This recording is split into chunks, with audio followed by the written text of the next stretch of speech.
Well, good morning, everyone. Welcome back to Wednesday Night Recap. It has been a long time, and all we do when we meet is make these apologies. Yes, no more apologies. Oh, gosh, for why we haven't met. And there's always something. Pastor Hans was out of town last week. It's true. And Pastor Brand and I got caught up with bigger and better things to do.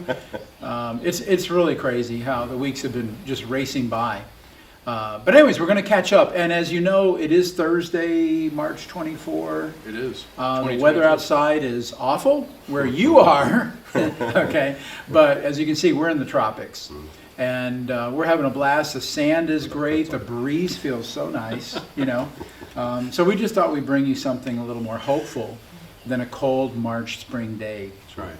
In Delaware. In Delaware. So anyways, last night we talked about end times. We started looking at the last several sessions of the 16 fundamental truths, our basic doctrines in the Assemblies of God. And last night had to do with the beginning of the end times. Well, the title actually was The Blessed Hope. Yeah. And the Blessed Hope entails the return of Jesus. Yeah. That's really our hope, being with him forever. And the point, I remember one of the points you made last night was that our hope is not, even important things, our hope is not winning someone to Christ. Mm-hmm. Our hope is not, living a godly life. Our ultimate hope. Our ultimate hope. Yeah, it's not those things. Thank you. But it really is to be with Jesus. Because it does sound funny saying our hope is not to lead people to Christ. That is, but yeah, exactly. Because when I said it last night, ultimate hope. Ultimate hope is that we go to be with him forever. Yeah. And to really be united with him. He's the bridegroom, and he's coming for us again. And anyway, so end times, we tend, another phrase we use is the second coming of Christ. And I threw out a trick question last night. What is the moment of the second coming of Christ? Of all the events that happen? And do you remember? It was when Jesus actually, when he actually touches down on the earth. Mm-hmm. As it says in Acts 1:11, the disciples were watching him ascend, and all of a sudden it says two men appeared, I guess they look like angels, and said, "What are you looking at?"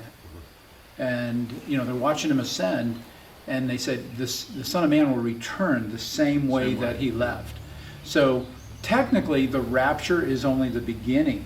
The rapture is the taking up of the church. Right. Where we go up into the clouds. He doesn't yet come to earth, but we go up to the clouds and meet him there. But you rose a question earlier about rapture. Yes, that the term is not mentioned in the scriptures. Yeah, it's not found anywhere in the Bible. It's a theological term, not a biblical term. Exactly, and that's a good distinction. So it starts with the rapture, and I had this dream one time that in my dream I was raptured. Did I ever tell you guys that? No, I had that dream. I've had that dream where in my dream I was doing something, and that feeling of being brought up, because you used the term last night, what was the term for it? It's brought up? Caught up, not violently, but it was like violently. Yeah, snatched up violently. And in the dream, I felt myself just like a rocket. Racing. Yeah. It was really wild. Yeah. Crazy over growing up and you hear different people teach on it. Yeah. I believe a Sunday school teacher told me one time that if I look back for my loved one that's not coming, I'll go right back down. Ooh. Wow. You don't have that option.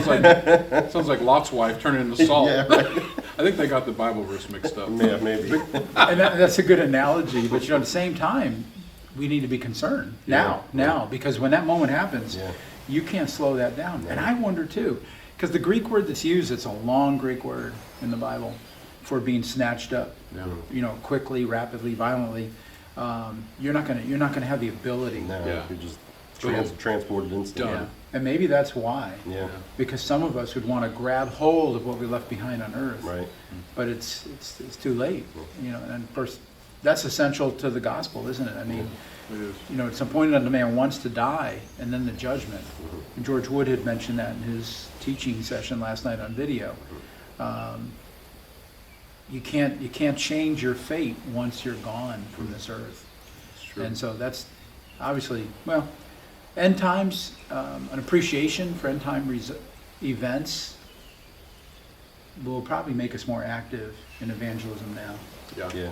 And I think when you think about that, people look at that, there's so much interest in when's this going to happen? Who's this person going to be? Yeah. What's the time frame? But the truth is, it wasn't written for that. Right.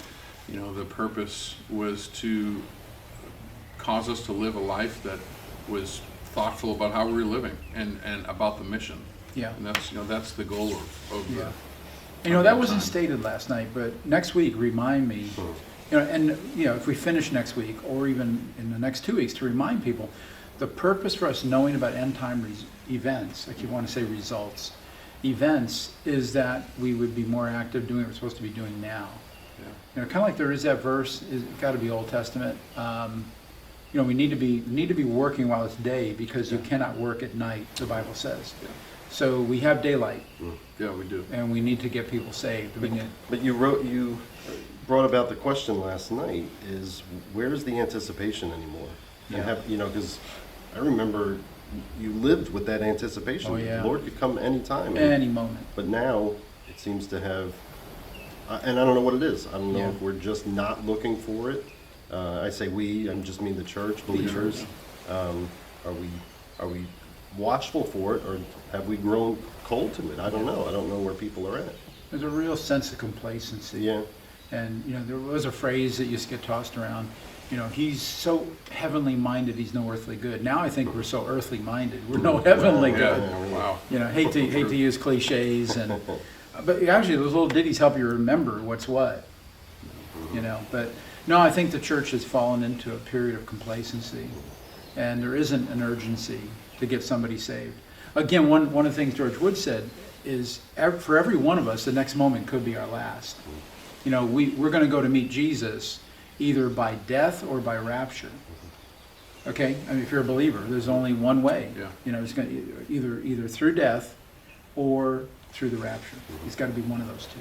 So, anyways, we'll have more on this next week, and we're going to begin with, or continue with, the millennial reign of Christ next Wednesday. Hope you'll come out. There's a few of you we've really missed, haven't seen you in a long time.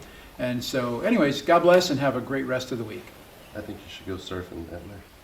I think we should.